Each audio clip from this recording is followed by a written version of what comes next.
This edition of FedGov Today with Francis Rose is sponsored by Shift 5.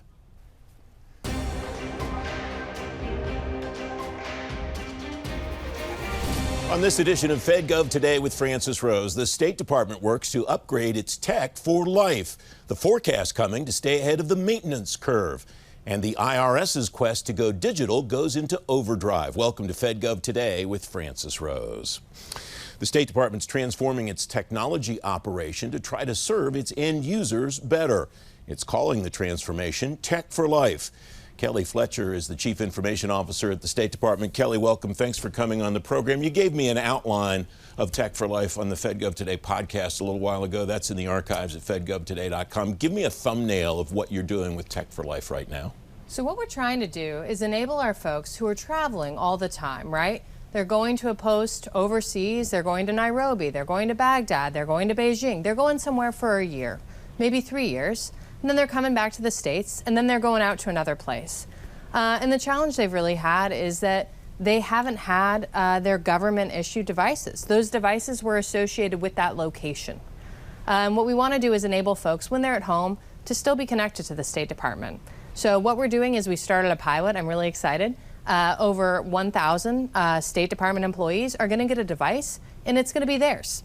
It's going to be associated with them. We're going to refresh it. You know, in a couple years, we'll come back and give them a new one. But no matter where they go, they're going to bring that device with them.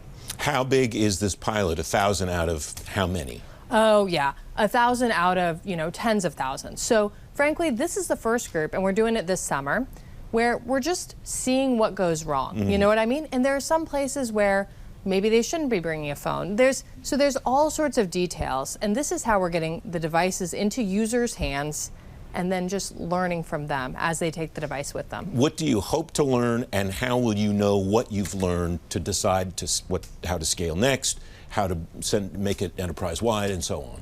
So the first thing is we have heard a very strong demand from users for this. But they can access a lot of their email. They can access, their email and then a lot of other capabilities on their personal phone now. And so I think in the past, this has been more important, but now they can use their personal phone. So one thing we're curious about is when we say this is optional, you're responsible for the device, right? You got to bring it with you. How many folks really want this? And I'll tell you, I think with phones, we are going to get 100% participation. I think with laptops, we may not. And so part of this is to gauge the interest. Mm-hmm. How does this turn, or does it turn into a full-blown bring your own device program? Is it similar? You're not calling it the same thing, obviously. Yeah, not at all. So these are government-issued devices. They're owned by the government. We say the user is responsible, but they're owned by the government. The thing I really like about it is that it's a device that we make sure has all the cybersecurity in place that we need. It's a device that we manage. And it's a device that we make sure that we replace it. Mm-hmm. So something that I've seen is that in some posts, everybody has brand new phones.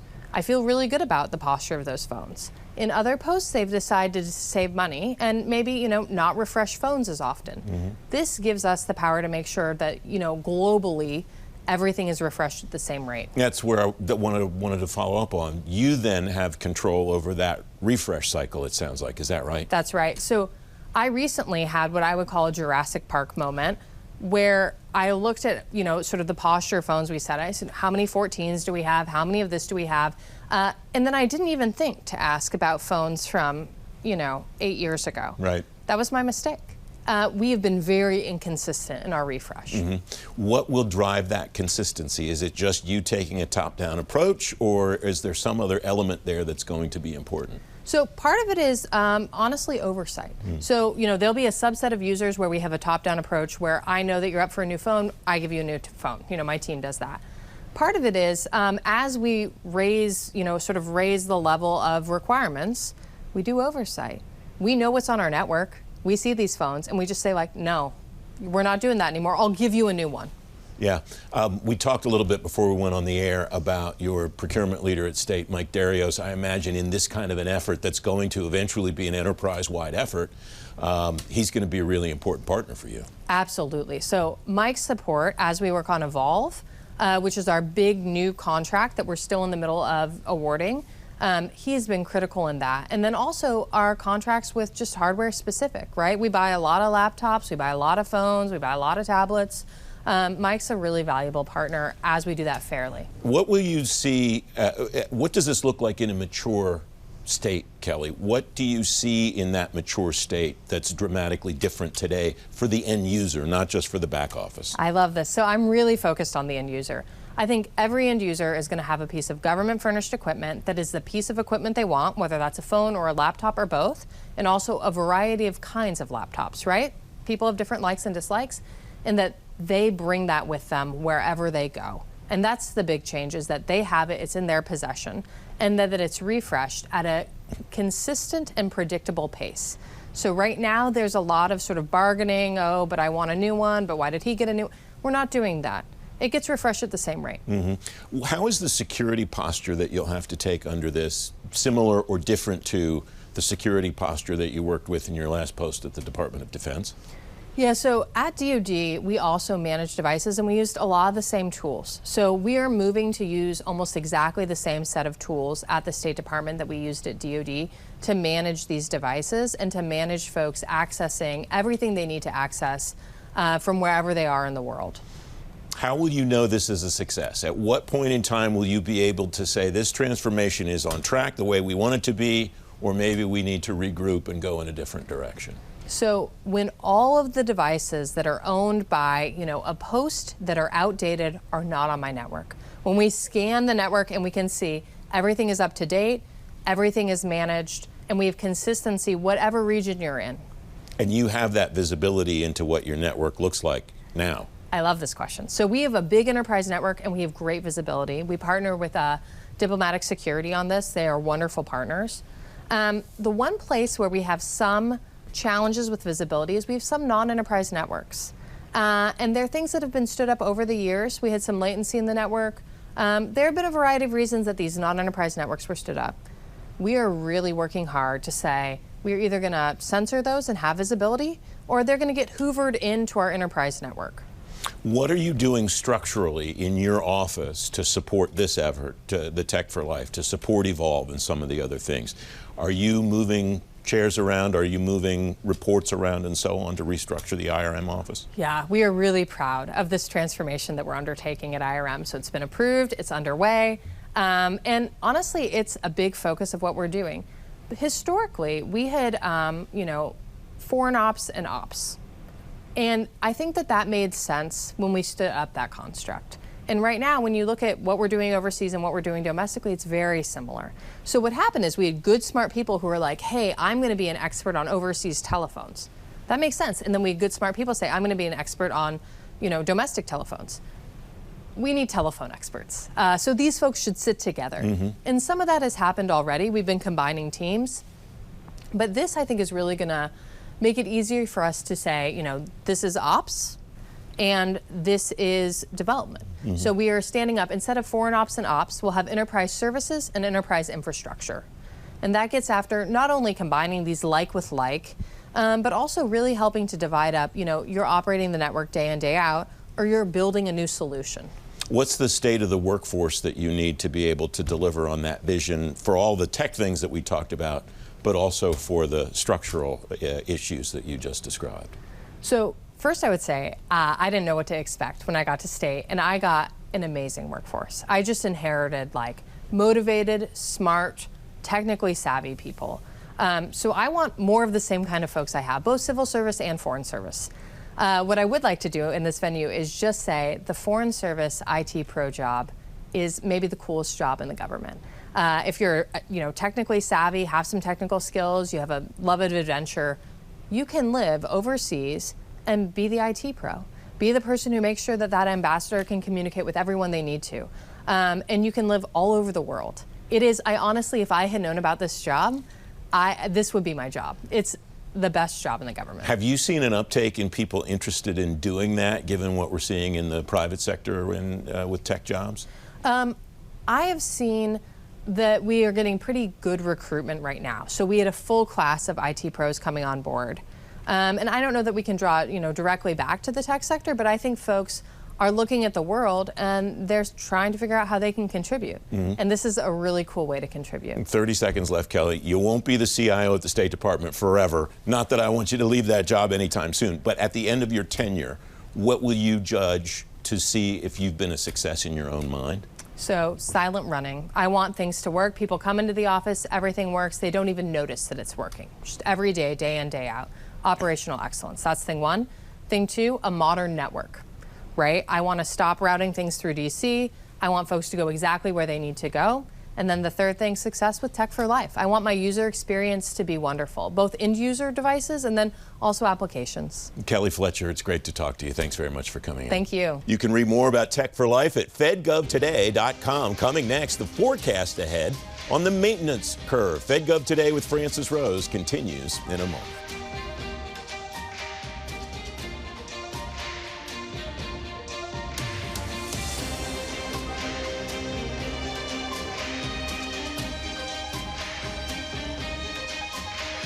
If you want insights from agency and industry leaders on the latest topics in technology, management, workforce, defense, and acquisition, sign up for the FedGov Today podcast with me, Francis Rose. I release new episodes every Tuesday and Thursday, so you'll stay up to date on the issues that matter most to federal government leaders. Listen at fedgovtoday.com and everywhere you get your shows. Don't miss out on the conversation. Follow the podcast today. Welcome back. The U.S. military is making, quote, limited progress in using and gaining the benefits of predictive maintenance, according to the Government Accountability Office. Pentagon's had policy in place for predictive maintenance since 2002. Egon Rinderer is Chief Technology Officer at Shift 5. Egon, welcome. It's great to see you. Appreciate it. What tools does the military have now that they haven't always had or haven't had enough of to help them with that? It runs the gamut. I think there's still big chunks of the military that are running on legacy systems, and then we've sort of bolted on over the years everything from electronic maintenance records all the way up to some more advanced capabilities. We've certainly made inroads over the past 36 months in terms of putting kind of a horizontal data layer and real automation in place to try to bring things up to above the status quo and get things where they need to be more efficient, more effective. What's the quality of the data that you're seeing that those military leaders have to make decisions with? Boy, it depends. The more advanced the platform is, the better the quality of data in a lot of cases. That's not a universal rule by any means. So if you think about the military as an apparatus to project force, right, we do that with lots of different platforms, everything from somewhat legacy ground vehicles that are slinging things over relatively short distances to 5th-gen fighters. And the data quality is somewhat represented by the age of the platform, but not always. And I think even within some of that newer equipment and the newer platforms that the military has, there's still a challenge of getting the data into a place where it can be effectively utilized and also into a format where it can be leveraged. When you talk about legacy, are you talking about the platforms themselves, or are you talking about the IT infrastructure, the backbone, or both maybe? It's more the former. So you have to think about, even going back 10 to 15 years, think about the drive to get data from the OT side of a platform. People just weren't thinking about that. It's only been somewhat recently, and certainly on more advanced platforms, that we've cared enough about that to try to start designing that into the system. And I think we're making very good progress at that on a national level, but we also can't forget about the fact that we have trillions of dollars worth of legacy equipment out there that's, a lot of times those sorts of things have a 40, 50-year lifespan.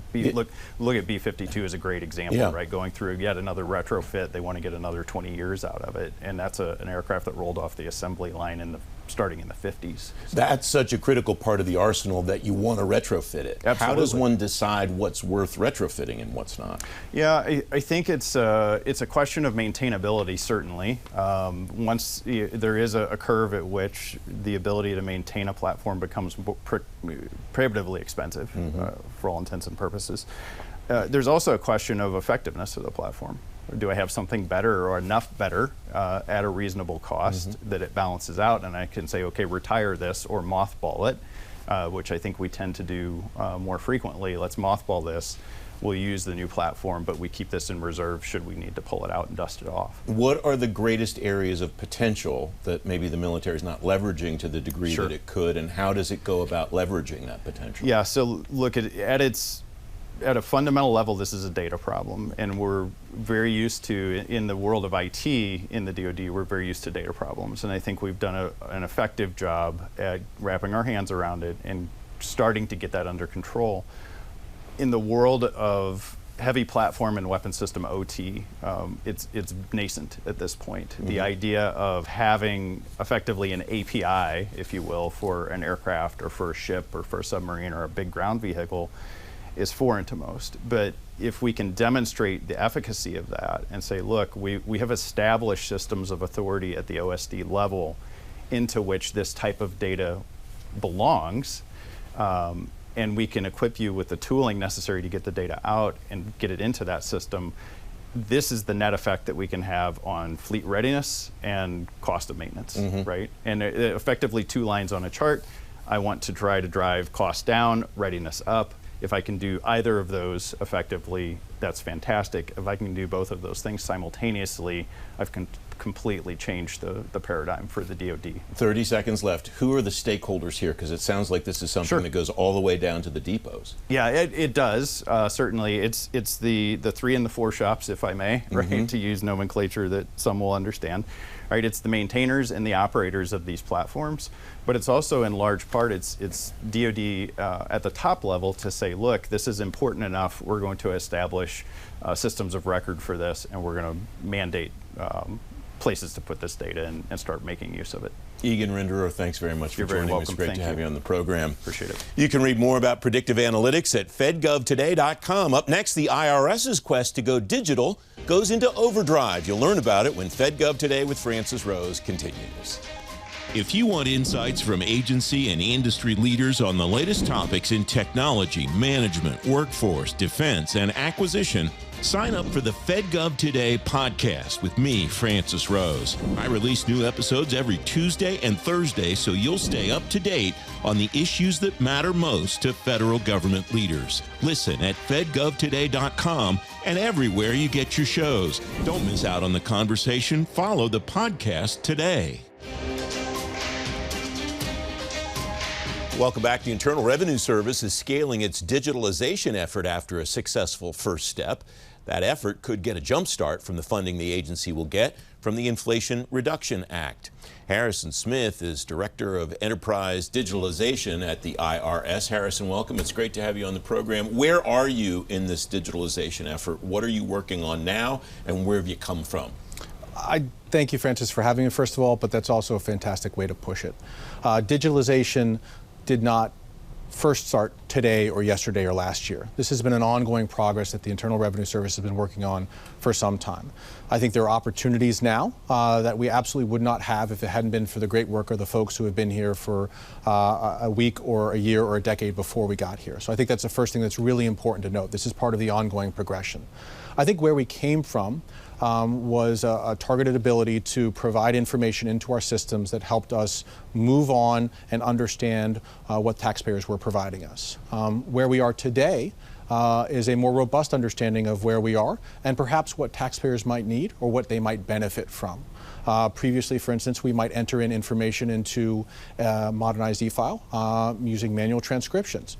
Now we're pursuing and are frankly showing a good deal of promise on the ability of technology and a different approach to extract that information from a piece of paper and then e-file it to faster process. It allows us to capture more information, but it's something we continue to work on and continuing to improve. How much of the work that you're doing is putting technology in place, and how much of the work that you're doing is trying to change culture of an organization like the IRS? Not picking on them, the entire federal government likes to do things the way they've always done them. I think we as human beings like to do that, that's right? Fair. I take the same way to work every day because it's comfortable and allows me to do and think about other things. But your point remains, Francis. It is something that we have to focus on, and quite frequently the efforts around technology writ large or digitalization specifically involve us changing how we look at things, and just as processes improve, I think cultures improve as well. So our ability to highlight things that we want to work on and look at not only technology, but our business processes and the office decisions that we make in utilizing those processes is really, really important. Ironically, or not, depending on how you want to ask the question, some of the improvements that we've been able to make in the digitalization space and in the innovation space have had nothing to do with technology. It's been about making targeted decisions about how we optimize the use of that existing technology stack or prepare us for future technologies. And I think when you're able to find that sort of that grouping, that amalgamation of incentives and where you can take a risk, because sometimes you don't ever want to take a risk in a space, but how do we make targeted improvements and understand how we can make those changes quickly? Who are the stakeholders that are helping you understand what the end users' needs are, what the taxpayers' needs are, what the other folks, users around the agency are, all of that? So there are a lot of partners here. Within the IRS proper, if you will, Ken Corbin and his team in wage and investment and submissions processing, they are certainly a primary focal area. The Chief Information Officer and the IT department obviously help us understand what might be possible or not. Friends in privacy and disclosure, they're also really supporting how we handle the paper. I think what's been particularly beneficial is our ability to reach out and talk to industry partners who we work with, and frankly industry partners that we've never worked with, and help them understand our challenges and where there might be an opportunity for them to help and improve processes going forward. It is an ongoing and constant conversation that's incredibly important. Our work with some of the outside industry associations as well has really given us some of those benefits. Rumsfeld gets a hard time at times for talking about unknown unknowns. If you don't have conversations with those partners, you're not going to be able to identify and suss those out. So it's been really good. In an agency that has a lot of opportunity, shall we say, for digitalization, how do you determine what to attack first based on the resources that you have, the bandwidth that you have as far as human capital and so on? One of the areas that we focused on particularly, Francis, is how do we take those challenges or those opportunities, because I think they're the same thing, right? Yeah. Where do you take those challenges and opportunities that can be broken down into a very small and a very specific use case? Some folks want to go for the big bang. There's a school of thought around that. I personally don't agree with it all the time. When you're able to take that larger enterprise-wide challenge and break it down into a series of smaller use cases that you can then test and learn on, it not only reduces the amount of effort, the amount of money, the amount of time that you have to spend on it, but allows you to learn faster and continue to improve. And that, I think, is the crux of the approach. It's really that ability to break it down and understand in a series of days, weeks, or months, as opposed to months, quarters, years, what works well, what doesn't work well, how can we improve? And then if it does work well and it does show promise, how do I tackle the next use case and the next use case and the next use case?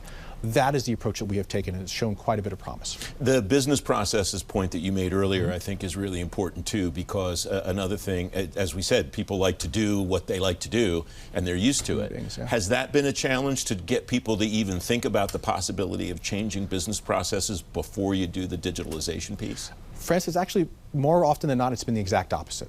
Folks have been eager to identify opportunities to change and to adjust how they're doing things. That's one of the things that we've been very intentional about.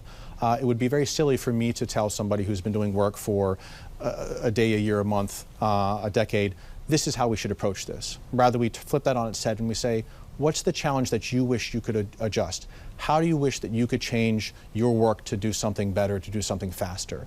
And you need to gain that trust first, but once you have that trust and folks know that you really are listening, the ideas just start to pour out. And those are the subject matter experts. Those are the real experts, boots on the ground, that we listen to the most. We take their challenges, their opportunities, and we help address them as best we can. And I imagine maintaining that trust, it's important to let them know in some way, we really did hear you and we mean it, that we're going to at least consider taking some action, right? Absolutely. And on the flip side, that's not something that is possible right now. And that's one of the areas that we focus on. There may be a great technology, there may be a great approach, but it may not just be the right time. And so identifying what's the right time to push forward and really to adopt those changes, whether or not it's a technology or a business process or an incentive, that's the important part, and that's what really gets us to the secret sauce, so to speak. You have a pretty extensive acquisition background at the agency and across government.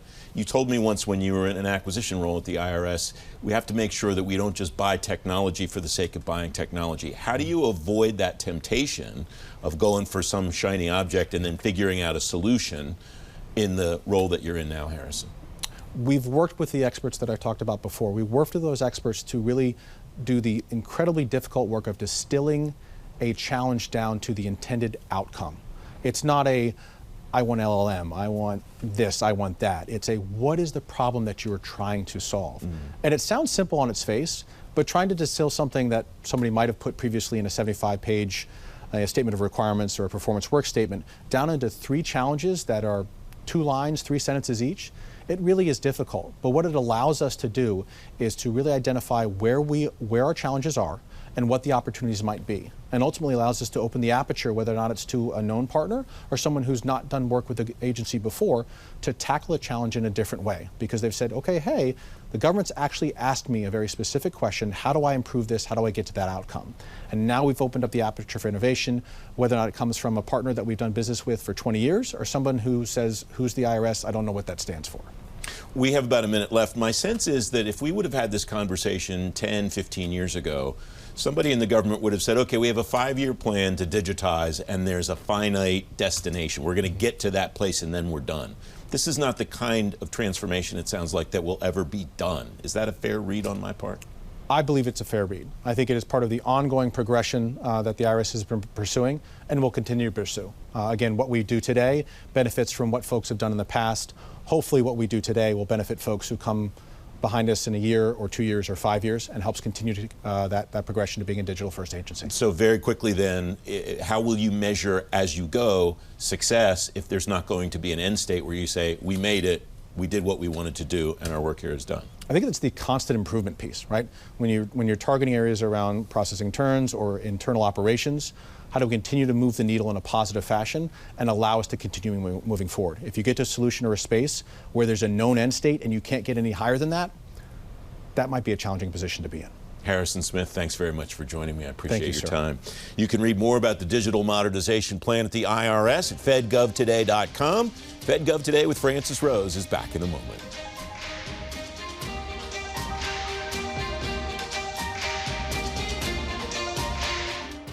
If you want insights from agency and industry leaders on the latest topics in technology, management, workforce, defense, and acquisition, sign up for the FedGov Today podcast with me, Francis Rose. I release new episodes every Tuesday and Thursday, so you'll stay up to date on the issues that matter most to federal government leaders. Listen at fedgovtoday.com and everywhere you get your shows. Don't miss out on the conversation. Follow the podcast today. FedGov Today with Francis Rose returns next Sunday morning at 10:30. The outgoing Chief Information Officer at the Air Force, Lauren Knausenberger, will be here. I'm Francis Rose. I'll see you next Sunday. Thanks for watching. Have a great week.